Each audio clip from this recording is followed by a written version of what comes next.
നമ്മൾ പുതിയൊരു ഗാഡ്ജറ്റ് വാങ്ങുമ്പോൾ, അതായത് ഇപ്പോൾ ഒരു വാഷിംഗ് മെഷീനോ അല്ലെങ്കിൽ ഐക്കയിൽ നിന്നൊരു ഫർണിച്ചറോ വാങ്ങുമ്പോൾ, അതിനൊപ്പമുള്ള ആ യൂസർ മാനുവൽ നിങ്ങൾ ശ്രദ്ധിച്ചിട്ടുണ്ടോ? അതെ, അത് വളരെ സ്ട്രെയിറ്റ് ഫോർവേഡ് ആണ്. കൃത്യം. നമ്മളത് വായിക്കുന്നു, മെഷീൻ എങ്ങനെ പ്രവർത്തിപ്പിക്കണം എന്ന് മനസ്സിലാക്കുന്നു, അത്രയേ ഉള്ളൂ. ആരും ആ മാനുവൽ കൊണ്ടുപോയി ഒരു സ്വർണ്ണ ഫ്രെയിമിലിട്ട് പൂജാമുറിയിൽ വെക്കാറില്ലല്ലോ. ചിന്തിക്കാൻ കൂടി വയ്യ. അല്ലെങ്കിൽ ഹേയ്, ഈ മാനുവലിലെ അക്ഷരങ്ങളുടെ ഫോണ്ട് ശരിയല്ല, എന്റെ ഫോണ്ടാണ് മികച്ചത് എന്ന് പറഞ്ഞ് മറ്റൊരാളുമായി തല്ലുകൂടാറുമില്ല, ശരിയല്ലേ? ഒരിക്കലുമില്ല. കാരണം ആ മാനുവലിന്റെ യഥാർത്ഥ പർപ്പസ് നമുക്കറിയാം. അതൊരു ടൂൾ മാത്രമാണ്, ഒരു ഇൻസ്ട്രക്ഷൻ ഗൈഡ്. അതിനപ്പുറം ആരും അതിലൊരു എമോഷണൽ കണക്ഷൻ അല്ലെങ്കിൽ ഐഡന്റിറ്റി അറ്റാച്ച് ചെയ്യുന്നില്ല. അതെ.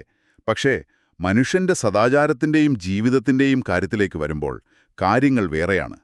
ഈ ഇൻസ്ട്രക്ഷൻ മാനുവലുകളെ നമ്മൾ തികച്ചും വ്യത്യസ്തമായാണ് അപ്രോച്ച് ചെയ്യുന്നത്. അപ്പോൾ നമ്മുടെ ഈ ആഴത്തിലുള്ള വിശകലനത്തിലേക്ക് നിങ്ങൾക്ക് സ്വാഗതം. മതപരമായ ഗ്രന്ഥങ്ങളെയും മാർഗനിർദ്ദേശങ്ങളെയും മനുഷ്യർ എങ്ങനെയാണ് തങ്ങളുടെ ഗ്രൂപ്പിസത്തിനും ഈഗോയ്ക്കും വേണ്ടിയുള്ള ടൂളുകളാക്കി മാറ്റുന്നത് എന്നാണ് ഇന്ന് നമ്മൾ പരിശോധിക്കുന്നത്. വളരെ ഇൻട്രസ്റ്റിംഗ് ആയൊരു വിഷയമാണിത്. അതെ.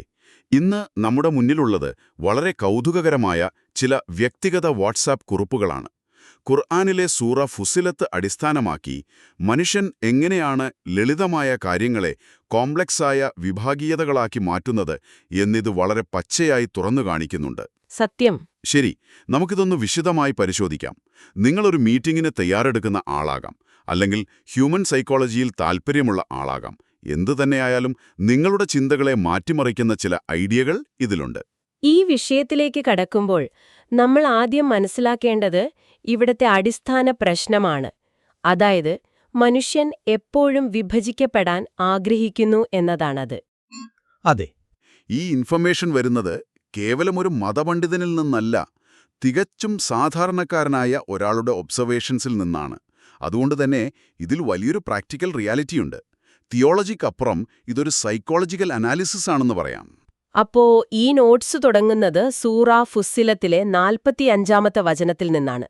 മൂസാ പ്രവാചകന് നൽകപ്പെട്ട ഗ്രന്ഥത്തിന്റെ കാര്യമാണിതിൽ പറയുന്നത്. അവിടെയും ആളുകൾ ഈ പറഞ്ഞ പോലെ ഭിന്നതകളുണ്ടാക്കി. അതെ, ചരിത്രം ആവർത്തിക്കുന്നു എന്ന് പറയുന്ന പോലെ. എനിക്കിവിടെ ഒരു ചെറിയ കൺഫ്യൂഷനുണ്ട്.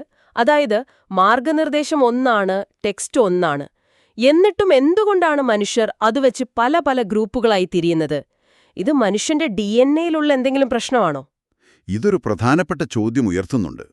ഇതൊരു DNA പ്രശ്നമാണോ എന്ന് ചോദിച്ചാൽ ഒരു പരിധിവരെ അതേന്ന് പറയേണ്ടി വരും. ഓഹോ, അതെന്താ അങ്ങനെ?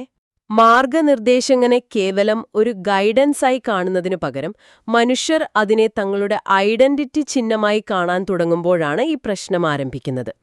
ദൈവം മനുഷ്യന് നൽകിയിട്ടുള്ള ഏറ്റവും വലിയ ഒരു കാര്യമുണ്ട്, ഫ്രീ വിൽ, അതായത് സ്വന്തമായി തീരുമാനമെടുക്കാനുള്ള സ്വാതന്ത്ര്യം. ശരിയാണ്. ഈ സ്വാതന്ത്ര്യം ഇല്ലായിരുന്നെങ്കിൽ ഇത്തരം ഭിന്നതകൾ ഉണ്ടാക്കുന്നവർക്ക് അപ്പോൾ തന്നെ ശിക്ഷ ലഭിക്കുമായിരുന്നു എന്നാണ് ആ വചനത്തിൽ പറയുന്നത്. ഇതിന്റെ അർത്ഥമെന്താണ്? ഇത്തരം ഗ്രൂപ്പുകളോടും വിഭാഗീയതകളോടും ദൈവത്തിന് കടുത്ത നിരാശയും ദേഷ്യവും ഉണ്ട് എന്നാണ്. അതൊരു വലിയ സ്റ്റേറ്റ്മെന്റ് ആണല്ലോ. കാരണം ഇതിൽ മറ്റൊരു ഞെട്ടിപ്പിക്കുന്ന കാര്യം കൂടി പറയുന്നുണ്ട്. എന്താണത്? സ്വന്തം ഗ്രൂപ്പ് മാത്രമാണ് ശരിയെന്ന് അഹങ്കരിക്കുകയും മറ്റുള്ളവരെ അകറ്റി നിർത്തുകയും ചെയ്യുന്നത് ലോകത്ത് നടക്കുന്ന വംശഹത്യയേക്കാൾ, അതായത് ജിനോസൈഡിനേക്കാൾ ഗൗരവമുള്ള കാര്യമാണെന്ന് എനിക്കിതൊട്ടും ഡൈജസ്റ്റ് ചെയ്യാൻ പറ്റുന്നില്ല. അത് കേൾക്കുമ്പോഴങ്ങനെ തോന്നും. അല്ല, കുറച്ചാളുകൾ ചേർന്നൊരു ഗ്രൂപ്പുണ്ടാക്കി ഞങ്ങളാണ് ശരി എന്ന് പറയുന്നതാണോ ആയിരക്കണക്കിന് ആളുകളെ കൊന്നൊടുക്കുന്ന വംശഹത്യയേക്കാൾ വലിയ തെറ്റ്? ഇതൽപ്പം അതിശയോക്തിയല്ലേ? ഒറ്റനോട്ടത്തിൽ അങ്ങനെ തോന്നാം. വംശഹത്യ എന്നത് ഫിസിക്കലായ ഒരു ക്രൂരതയാണ്. അത് നമുക്ക് നേരിട്ട് കാണാൻ കഴിയും. എന്നാൽ മനുഷ്യനെ മനസ്സുകൊണ്ട് വിഭജിക്കുന്നത് അത്ര എളുപ്പത്തിൽ കാണാൻ കഴിയില്ലല്ലോ. അത് ശരിയാണ്. പക്ഷേ ഒന്ന് ചരിത്രം പരിശോധിച്ചാൽ മനസ്സിലാകും. എല്ലാ വംശഹത്യകളുടെയും തുടക്കം ഈ പറയുന്ന എക്സ്ക്ലൂസിവിറ്റി ചിന്തയിൽ നിന്നാണ്. ഞങ്ങളുടെ ഗ്രൂപ്പാണ് പൂർണ്ണമായും ശരി, മറ്റുള്ളവർ തെറ്റാണ്, അല്ലെങ്കിൽ അവർ ഇൻഫീരിയർ ആണ് എന്ന ചിന്ത. അത് പോയിന്റാണ്. ഒരു വിഭാഗം പൂർണ്ണമായും ശരിയാണെന്ന് വിശ്വസിക്കുമ്പോൾ അവിടെ മറ്റുള്ളവരെ മനുഷ്യരായി കാണാനുള്ള നമ്മുടെ കഴിവ് നഷ്ടപ്പെടുകയാണ്. നമ്മളിൽ എല്ലാവരിലും ഈയൊരു മൈൻഡ് സെറ്റ് ഒളിഞ്ഞിരിപ്പുണ്ട്. ഈ കോൺസെപ്റ്റ് നമ്മുടെ തലച്ചോറിനെ എത്രത്തോളം ബ്ലൈൻഡ് ആക്കുന്നു എന്ന് ചിന്തിച്ചു നോക്കൂ. ഇവിടെയാണ് കാര്യങ്ങൾ കൂടുതൽ രസകരമാവുന്നത്. അപ്പോൾ നമ്മൾ തുടക്കത്തിൽ പറഞ്ഞ ആ മാനുവലിന്റെ ഉദാഹരണത്തിലേക്ക് തന്നെ വരികയാണല്ലേ? അതെ, കൃത്യമായിട്ട്.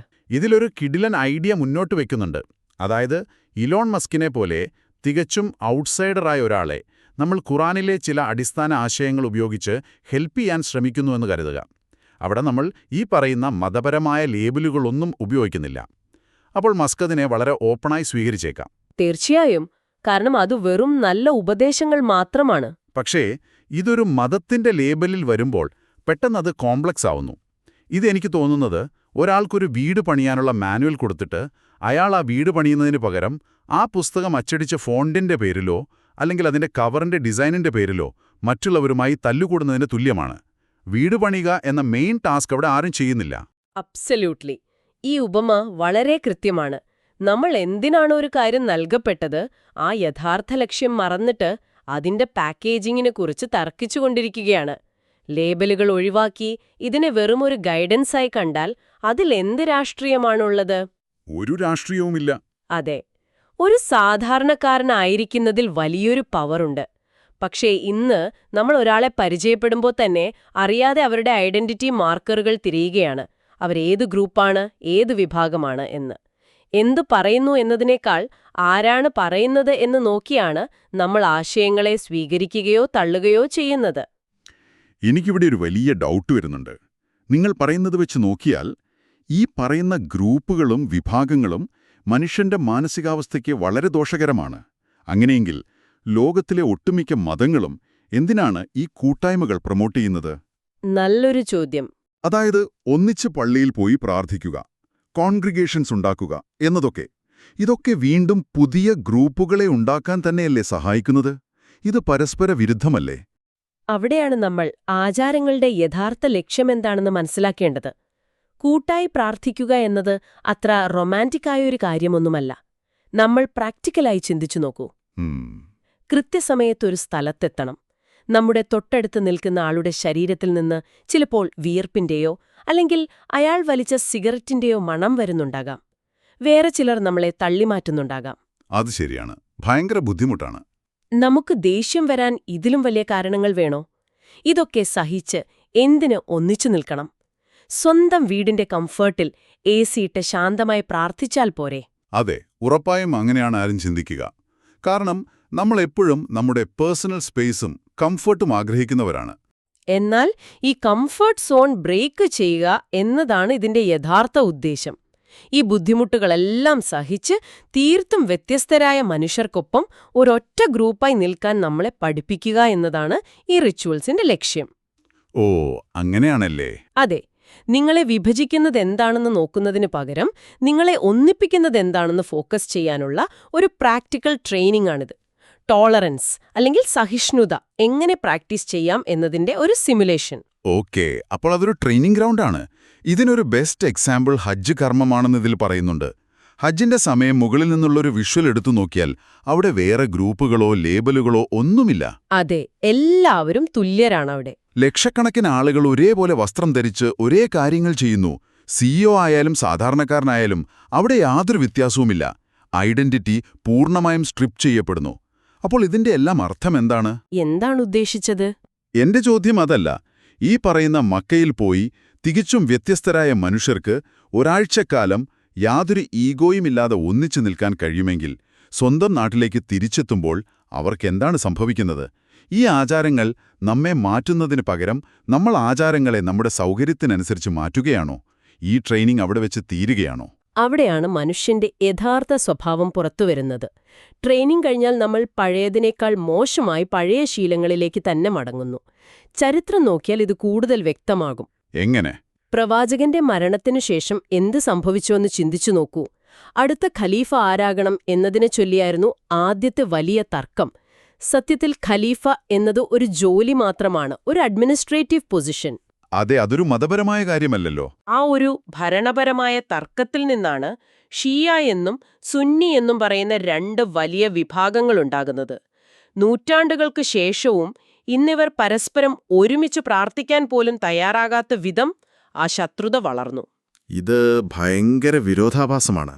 ഒരേ ദൈവത്തിലും ഒരേ ഗ്രന്ഥത്തിലും വിശ്വസിക്കുന്നവർ ചരിത്രത്തിലെ ഏതോ ഒരു അഡ്മിനിസ്ട്രേറ്റീവ് തർക്കത്തിന്റെ പേരിൽ ഇന്നും തല്ലുകൂടുന്നു. സത്യം. ഇതിനേക്കാൾ ഫണ്ണിയായ മറ്റൊരു കാര്യം കൂടിയുണ്ട്. നമ്മൾ പലപ്പോഴും തർക്കിക്കുന്നത് വലിയ വലിയ ഫിലോസഫികളെക്കുറിച്ചൊന്നുമല്ല. താടി എങ്ങനെ വെക്കണം, പാൻസിന്റെ നീളം എത്ര വേണം, പ്രാർത്ഥിക്കുമ്പോൾ കൈകൾ നെഞ്ചിലാണോ അതോ വയറ്റിലാണോ വെക്കേണ്ടത്, ഇത്തരം തീർത്തും സൂപ്പർഫിഷ്യലായ കാര്യങ്ങളിലാണ് ഗ്രൂപ്പുകൾ തമ്മിൽ വലിയ യുദ്ധങ്ങൾ നടക്കുന്നത്. എന്തുകൊണ്ടാണ് മനുഷ്യർ ഇത്തരം ചെറിയ കാര്യങ്ങളെ ഇത്രയും സീരിയസ് ആയി എടുക്കുന്നത്? കാരണം ഈ ചെറിയ കാര്യങ്ങളാണ് വിഷ്വൽ ഐഡന്റിറ്റി ഉണ്ടാക്കുന്നത്. ഒരാൾ നമ്മുടെ ഗ്രൂപ്പിലാണോ അല്ലയോ എന്ന് പെട്ടെന്ന് തിരിച്ചറിയാൻ ഈ ബാഹ്യമായ ചിഹ്നങ്ങൾ സഹായിക്കും. അതെ, എളുപ്പത്തിൽ കണ്ടുപിടിക്കാമല്ലോ. ഇത് വളരെ എളുപ്പമാണ്. ഉള്ളൊണ്ട് നല്ലൊരു മനുഷ്യനാവുക, എപ്പോഴും നന്മ ചെയ്യുക എന്നത് വളരെ ബുദ്ധിമുട്ടുള്ള കാര്യമാണ്. പക്ഷെ ഒരു പ്രത്യേക രീതിയിൽ വസ്ത്രം ധരിക്കാനോ താടി വയ്ക്കാനോ എളുപ്പമാണ്. മനുഷ്യരെപ്പോഴും ഷോർട്ട്കട്ടുകൾ തേടുന്നവരാണ്. അത് ശരിയാണ്. ഇതിൽ സങ്കടകരമായ മറ്റൊരു കാര്യം, പലപ്പോഴും മതപണ്ഡിതന്മാർക്ക് ഈ യാഥാർത്ഥ്യങ്ങൾ അറിയാമെങ്കിൽ പോലും അവരത് തുറന്നു പറയാൻ മടിക്കുന്നു എന്നതാണ്. സത്യം പറഞ്ഞാൽ അത് സമൂഹത്തിൽ പുതിയ പ്രശ്നങ്ങൾക്ക് കാരണമാകുമോ, അല്ലെങ്കിൽ തങ്ങളുടെ അനുയായികൾ തങ്ങളെ വിട്ടുപോകുമോ എന്ന ഭയം അവർക്കുണ്ട്. അതുകൊണ്ട് ഈ ഗ്രന്ഥങ്ങളുടെ യഥാർത്ഥ കോർ വാല്യൂസ് മുഖ്യധാരയിൽ ചർച്ച ചെയ്യപ്പെടുന്നതേയില്ല. നമ്മളെപ്പോഴും ഈ പറയുന്നത് പോലെ വേലികൾ കെട്ടാനും നമ്മുടേതായ ചെറിയ സാമ്രാജ്യങ്ങൾ ഉണ്ടാക്കാനും ശ്രമിക്കുകയാണ്. ഈ വേലികെട്ടൽ പ്രവണത ഇന്നത്തെ ഡിജിറ്റൽ യുഗത്തിൽ, പ്രത്യേകിച്ച് സോഷ്യൽ മീഡിയയിലെത്തുമ്പോൾ എങ്ങനെയാണ് പ്രവർത്തിക്കുന്നത്? അത് വളരെ വ്യക്തമാണ് ഇന്നത്തെ കാലത്ത്. നൂറ്റാണ്ടുകളായി മനുഷ്യർക്കിടയിലുള്ള ഈ ചേരിതിരിവുകൾ ഇന്ന് യൂട്യൂബിലും ഇൻസ്റ്റഗ്രാമിലുമൊക്കെ വരുമ്പോൾ അതൊരു സ്പോർട്സ് മത്സരം പോലെയായി മാറുന്നുവെന്ന് ഈ കുറിപ്പുകളിൽ പറയുന്നുണ്ട്. എക്സാക്ട്ലി. സോഷ്യൽ മീഡിയയിലെ റിലീജിയസ് ഡിസ്കഷൻസ് നിങ്ങൾ ശ്രദ്ധിച്ചിട്ടുണ്ടോ? അതൊരിക്കലും ഒരു സ്പിരിച്വൽ ജേർണിയോ അല്ലെങ്കിൽ മനുഷ്യന്റെ യഥാർത്ഥ ആന്തരിക വിശ്വാസങ്ങളെ പ്രതിഫലിപ്പിക്കുന്നതോ അല്ല. അതെ, അതൊരു യുദ്ധക്കളമാണ്. ഇസ്ലാമിൽ ഫിത്ര എന്നൊരു കൺസെപ്റ്റ് ഉണ്ട്. അതായത് മനുഷ്യന്റെ ഏറ്റവും പരിശുദ്ധമായ നന്മയോട് ചേർന്ന് നിൽക്കുന്ന ആന്തരിക പ്രകൃതം. എന്നാൽ ഒരു യൂട്യൂബ് കമന്റ് ബോക്സിൽ ആരും ഫിത്രയെക്കുറിച്ച് സംസാരിക്കുന്നില്ല. അവിടെ എല്ലാവരും തങ്ങളുടെ ടീമിന്റെ ഡിഫൻഡർമാർ മാത്രമാണ്. ഒരു മിനിറ്റ്, ഇൻട്രോയുടെ ഒരു എതിരഭിപ്രായമുണ്ട്. സോഷ്യൽ മീഡിയ എന്നത് പലപ്പോഴും ശബ്ദമില്ലാത്തവർക്ക് ശബ്ദം നൽകിയൊരു പ്ലാറ്റ്ഫോം കൂടിയല്ലേ? അതെ, അത് ശരിയാണ്. ചരിത്രപരമായി മാറ്റി നിർത്തപ്പെട്ട പല ഗ്രൂപ്പുകൾക്കും തങ്ങളുടെ ഐഡന്റിറ്റി ഉറക്കെ പറയാൻ കിട്ടിയൊരു സ്പേസ്. അപ്പോൾ നമ്മൾ മനുഷ്യന്റെ ഗ്രൂപ്പിസത്തെയും സോഷ്യൽ മീഡിയ അൽഗോരിതങ്ങളെയും മാത്രം കുറ്റം പറയുന്നത് ശരിയാണോ? ഇത് വെറുമൊരു അൽഗോരിതം ഇഷ്യൂ ആണോ, അതോ നമ്മൾ മനുഷ്യർ തന്നെ ഉണ്ടാക്കിയെടുത്തൊരു ടോക്സിക് കൾച്ചറാണോ? അതൊരു വളരെ മികച്ച പോയിന്റാണ്. സോഷ്യൽ മീഡിയ വോയിസ്ലെസ് ആയവർക്ക് വോയിസ് നൽകിയെന്നത് സത്യം തന്നെ. പക്ഷേ ഇതിലെ ഏറ്റവും കൗതുകകരമായ കാര്യമെന്നാൽ പ്രശ്നം ആരംഭിക്കുന്നത് ഈ ഐഡന്റിറ്റി ഒരു ഡിഫെൻസീവ് മെക്കാനിസം മാത്രമായി ചുരുങ്ങുമ്പോഴാണ്. ഓ, മനസ്സിലായി. നിങ്ങൾ പറഞ്ഞ പോലെ ഇതൊരു ഫുട്ബോൾ അല്ലെങ്കിൽ ക്രിക്കറ്റ് മത്സരം പോലെയായി മാറുകയാണ്. ഒരു ടീം ഫുട്ബോൾ കളിക്കുമ്പോൾ എതിർ ടീമിന് ടെന്നീസ് കളിക്കാൻ കഴിയില്ലല്ലോ. അവർക്കും ഫുട്ബോൾ തന്നെ കളിക്കേണ്ടിവരും. ശരിയാണ്. അതായത് ഒരാൾ അഗ്രസീവായി സ്വന്തം ഗ്രൂപ്പിനെ പ്രൊമോട്ട് ചെയ്യുമ്പോൾ നിങ്ങൾക്കും നിങ്ങളുടെ ഗ്രൂപ്പിനെ അഗ്രസീവായി പ്രൊമോട്ട് ചെയ്തേ മതിയാകൂ.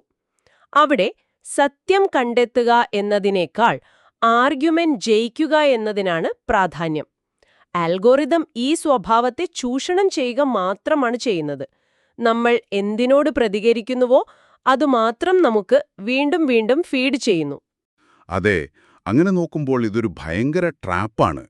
ഈ നോട്ട്സിൽ പറയുന്ന ഒരു വരി എനിക്ക് വളരെ സ്ട്രൈക്കിംഗ് ആയി തോന്നി. ഒരു പബ്ലിക് പ്ലാറ്റ്ഫോമിൽ നിൽക്കുമ്പോൾ സ്വന്തം ഗ്രൂപ്പിന്റെ പോരായ്മകൾ തുറന്നു പറയുന്നത് ഒരുതരം സോഷ്യൽ സൂയിസൈഡ് ആണ് എന്ന്. അതെ, ആത്മഹത്യക്ക് തുല്യമാണ്. ഒരു ഫുട്ബോൾ സ്റ്റേഡിയത്തിൽ ആയിരക്കണക്കിന് ഹോം ഫാൻസിനിടയിൽ എഴുന്നേറ്റ് നിന്ന് നമ്മുടെ ടീം കഴിക്കുന്നത് മോശമാണ്, എതിർ ടീമാണ് മികച്ചത് എന്ന് പറയാൻ ആർക്കെങ്കിലും ധൈര്യമുണ്ടാകുമോ? ഇല്ലല്ലോ. ഒരിക്കലുമില്ല. അവിടെ യുക്തിക്കല്ല, ഇമോഷനും ലോയൽറ്റിക്കുമാണ് സ്ഥാനം. കണ്ടന്റ് ക്രിയേറ്റർമാരും ഈ ട്രാപ്പിലാണ്.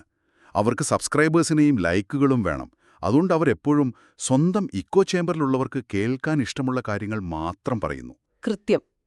ആ ഇക്കോ ചേംബർ നമ്മെ കൊണ്ടുചെന്നെത്തിക്കുന്നത് സോഷ്യൽ മീഡിയ ഒരിക്കലും ഇത്തരം അഗാധമായ കാര്യങ്ങൾ പഠിക്കാനോ മനസ്സിലാക്കാനോ ഉള്ള ഇടമല്ല എന്ന യാഥാർത്ഥ്യത്തിലേക്കാണ്. പിന്നെ എങ്ങനെയാണ് നമ്മളിത് പഠിക്കേണ്ടത്? സത്യങ്ങൾ മനസ്സിലാക്കാൻ ഈ പറയുന്ന പ്ലാറ്റ്ഫോമുകളിൽ നിന്ന് പുറത്തുകടന്ന് യഥാർത്ഥ സ്രോതസ്സുകളുമായി, അത് ഖുറാനായാലും മറ്റ് ടെക്സ്റ്റുകളായാലും, നേരിട്ട് സംവദിക്കാനാണ് ഈ നോട്ട്സ് ആവശ്യപ്പെടുന്നത്. അല്ലാതെ ആരെങ്കിലും ഫിൽട്ടർ ചെയ്ത് നൽകുന്ന ബൈറ്റ് സൈസ് അറിവുകൾ വെച്ച് പരസ്പരം പോരടിക്കാനല്ല. അപ്പോ ഈ സോഷ്യൽ മീഡിയ പ്രകടനങ്ങളും ലേബലുകളും സ്പോർട്സ് ടീം ലോയൽറ്റിയും ഒക്കെ അങ്ങ് മാറ്റിവെച്ചുവെന്ന് കരുതുക. ആത്യന്തികമായി പിന്നെന്താണ് ബാക്കിയുള്ളത്? അതാണ് നമ്മളിനി നോക്കേണ്ടത്. സൂറ ഫുസ്സിലത്തിലെ 46-ാമത്തെ വചനമാണ് നമ്മളിനി നോക്കുന്നത്. ഈ ഗ്രൂപ്പിസത്തിന് മുഴുവൻ മറുപടിയായി അതിൽ എന്താണ് പറയുന്നത്? അവിടെയാണ് കാര്യങ്ങൾ വളരെ സിമ്പിളാകുന്നത്. ആ വചനം പറയുന്നത് ഇത്ര മാത്രമാണ്: നല്ലത് ചെയ്യുന്നവർ സ്വന്തം നന്മയ്ക്കും തിന്മ ചെയ്യുന്നവർ തങ്ങൾക്ക് ദോഷകരമായും അത് ചെയ്യുന്നു. ദൈവം ആരോടും അനീതി കാണിക്കില്ല. വാവ്, അത് വളരെ വ്യക്തമാണല്ലോ. അതെ, ഇതൊരു വലിയ ചിത്രത്തിലേക്ക് ബന്ധിപ്പിച്ചാൽ ഈ ഒരു സ്റ്റേറ്റ്മെന്റിന്റെ പവർ നിങ്ങൾ ശ്രദ്ധിച്ചോ? അവിടെ യാതൊരു കോംപ്ലക്സിറ്റിയുമില്ല. ഒരു സാധാരണക്കാരന് മനസ്സിലാകുന്ന യൂണിവേഴ്സൽ ട്രൂത്ത്. എനിക്കിതിൽ ഏറ്റവും അത്ഭുതം തോന്നിയ കാര്യം ഈ വചനത്തിൽ എവിടെയും മുസ്ലിമെന്നോ മറ്റ് ഏതെങ്കിലും ഗ്രൂപ്പുകളുടെ പേരോ പറയുന്നില്ല എന്നതാണ്. അതെ, പറഞ്ഞിട്ടില്ല. നിങ്ങളുടെ നെറ്റിയിലുള്ള ലേബലുകൾക്കൊന്നും ഒരു വിലയുമില്ല, നിങ്ങളുടെ കർമ്മങ്ങൾക്ക് മാത്രമാണ് പ്രാധാന്യമെന്ന് വളരെ വ്യക്തമായി പറയുന്നു. പക്ഷേ എനിക്കിവിടെ വലിയൊരു സംശയമുണ്ട്. ചോദിക്കൂ. നന്മ ചെയ്യുക, തിന്മ ഒഴിവാക്കുക എന്നത് ഇത്രയും ലളിതമായ ഒരു കാര്യമാണെങ്കിൽ മനുഷ്യർ എന്തിനാണ് ഇതിനെ തിയോളജിയുടെയും കർമ്മശാസ്ത്രത്തിന്റെയുമൊക്കെ പേരും പറഞ്ഞ് ഇത്രത്തോളം സങ്കീർണമാക്കുന്നത്? വെറുതെ ഒരു ഫ്രഞ്ച് ഫ്രൈസ് പോലെ മനുഷ്യന്റെ തലച്ചോർ വറുത്തുവെക്കുകയാണല്ലോ ഇവർ. ശരിയാണ്. ലളിതമായ കാര്യങ്ങൾ പിന്തുടരാനുള്ള നമ്മുടെ മടിയാണോ ഇത്? അതോ ഈ കോംപ്ലക്സിറ്റിക്ക് പിന്നിൽ വേറെ എന്തെങ്കിലും അജണ്ടയുണ്ടോ? നിങ്ങളുടെ രണ്ടാമത്തെ പോയിന്റാണ് കൂടുതൽ ശരി. ഇത് വെറും ഒരു മടിയല്ല, ഇതൊരു പവർ പ്ലേ ആണ്. പവർ പ്ലേയോ? എങ്ങനെ? ഒരു കാര്യം വളരെ ലളിതമാണെങ്കിൽ അവിടെ ആർക്കും ആരുടെയും മേൽ അധികാരം സ്ഥാപിക്കാൻ കഴിയില്ലല്ലോ. എല്ലാവരും തുല്യരാകും. നല്ലത് ചെയ്യുക എന്ന ഒറ്റവരി നിയമം വെച്ച് നിങ്ങൾക്കൊരു സാമ്രാജ്യവും കെട്ടിപ്പടുക്കാൻ കഴിയില്ല. ഓ, അത് പോയിന്റാണ്. എന്നാൽ സങ്കീർണമായ നിയമങ്ങളും ചട്ടങ്ങളും തിയോളജിയും വരുമ്പോൾ അതൊക്കെ വ്യാഖ്യാനിക്കാൻ കുറച്ചുപേർ ആവശ്യമായി വരും. അവിടെ അധികാരം രൂപപ്പെടുന്നു. അധികാരത്തിന്റെ പുതിയ കേന്ദ്രങ്ങളുണ്ടാകുന്നു. അതുകൊണ്ടാണ് മനുഷ്യരെപ്പോഴും ലളിതമായ സത്യങ്ങളെ ഭയക്കുന്നത്. ഈ സാർവത്രിക സത്യങ്ങളെക്കുറിച്ച് മുഖ്യധാരയിൽ അധികമാരും സംസാരിക്കാത്തതിന്റെ കാരണവും അതുതന്നെയാണ്. അപ്പോൾ സ്വന്തം ഗ്രൂപ്പിനെ എങ്ങനെ പവർഫുള്ളാക്കാമെന്ന് മാത്രം എല്ലാവരും ചിന്തിക്കുന്നത്. അതിനുവേണ്ടി ഏത് ലളിതമായ കാര്യത്തെയും നമ്മൾ കോംപ്ലക്സ് ആക്കും. ഇന്ന് നമ്മൾ സംസാരിച്ച ഈ വാട്സാപ്പ് നോട്ട്സ് ശരിക്കും നമ്മുടെ കണ്ണ് തുറപ്പിക്കുന്നതാണ്. തീർച്ചയായും. നമ്മൾ വാട്സാപ്പ് ഫാമിലി ഗ്രൂപ്പിലായാലും കോർപ്പറേറ്റ് ജോലിസ്ഥലത്തായാലും രാഷ്ട്രീയത്തിലായാലും മതത്തിലായാലും എപ്പോഴും ഒരു കൂട്ടമായി നിൽക്കാനും മറ്റുള്ളവരെ ഒഴിവാക്കാനുമാണ് ശ്രമിക്കുന്നത്.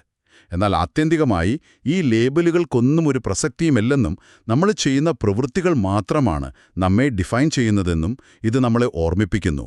അതെ, ഈ ഗ്രൂപ്പ് ഐഡന്റിറ്റിയുടെ എല്ലാം നമ്മൾ തന്നെ നമ്മുടെ സൗകര്യത്തിനു വേണ്ടി ഉണ്ടാക്കിയെടുത്ത ഒരു തരം ഇല്യൂഷൻ മാത്രമാണ്.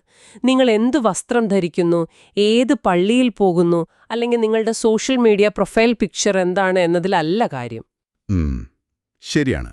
മനുഷ്യരോട് നിങ്ങൾ എങ്ങനെ പെരുമാറുന്നു, ഇരുട്ടിൽ ആരും കാണാത്തപ്പോൾ നിങ്ങൾ എന്ത് ചെയ്യുന്നു എന്നതാണ് നിങ്ങളുടെ യഥാർത്ഥ ഐഡന്റിറ്റി. അവിടെ ആരുടെയും സർട്ടിഫിക്കറ്റുകൾ ആവശ്യമില്ല. ഈ ഒരു വലിയ തിരിച്ചറിവ് വ്യക്തിപരമായി നമ്മുടെ ജീവിതത്തിൽ വലിയ മാറ്റങ്ങൾ കൊണ്ടുവരാൻ സഹായിക്കും. ശരിയാണ്. ആ തിരിച്ചറിവാണ് നമുക്കെല്ലാവർക്കും വേണ്ടത്. അപ്പോൾ ഈ ഡിസ്കഷൻ വൈൻഡപ്പ് ചെയ്യുന്നതിന് മുൻപ് ഇത് കേട്ടുകൊണ്ടിരിക്കുന്ന നിങ്ങൾക്ക് ചിന്തിക്കാൻ ഒരു കാര്യം ഞാൻ വിട്ടു നൽകുകയാണ്. തീർച്ചയായും. നാളെ രാവിലെ നിങ്ങൾ ഉറക്കമെഴുന്നേൽക്കുമ്പോൾ നിങ്ങളിലെ എല്ലാ ഗ്രൂപ്പ് ലേബലുകളും, അതായത് നിങ്ങളുടെ മതം, നിങ്ങൾ വിശ്വസിക്കുന്ന രാഷ്ട്രീയം, നിങ്ങൾ സപ്പോർട്ട് ചെയ്യുന്ന ടീമുകൾ, നിങ്ങളുടെ ജാതി എല്ലാം പെട്ടെന്ന് അപ്രത്യക്ഷമായി എന്ന് കരുതുക. ആ ലേബലുകളൊന്നും ഇനി നിങ്ങൾക്ക് ഉപയോഗിക്കാൻ കഴിയില്ല. അതൊരു വലിയ ചിന്തയാണ്. അങ്ങനെ തികച്ചും സ്വതന്ത്രനായി നിൽക്കുമ്പോൾ നിങ്ങളിലെ നന്മയുടെ എത്ര ശതമാനം ബാക്കിയുണ്ടാകും? നിങ്ങൾ ഇതുവരെ ചെയ്ത നല്ല കാര്യങ്ങൾ ശരിക്കും നിങ്ങളുടെ ഉള്ളിൽ നിന്നുള്ള നന്മയായിരുന്നോ, അതോ വെറും നിങ്ങളുടെ ഗ്രൂപ്പുകൾക്ക് വേണ്ടിയുള്ള മറ്റുള്ളവരെ കാണിക്കാനുള്ള ഒരു പ്രകടനം മാത്രമായിരുന്നോ? ഇതിനെക്കുറിച്ചൊന്ന് ആഴത്തിൽ ചിന്തിച്ചു നോക്കൂ. ഇത്രയും നേരം നമ്മോടൊപ്പം ഈ ആഴത്തിലുള്ള വിശകലനത്തിൽ പങ്കെടുത്തതിന് നന്ദി. പുതിയൊരു വിഷയവുമായി നമുക്ക് വീണ്ടും കാണാം. അതുവരെ തുടർന്നും പഠിക്കുക, ചിന്തിക്കുക.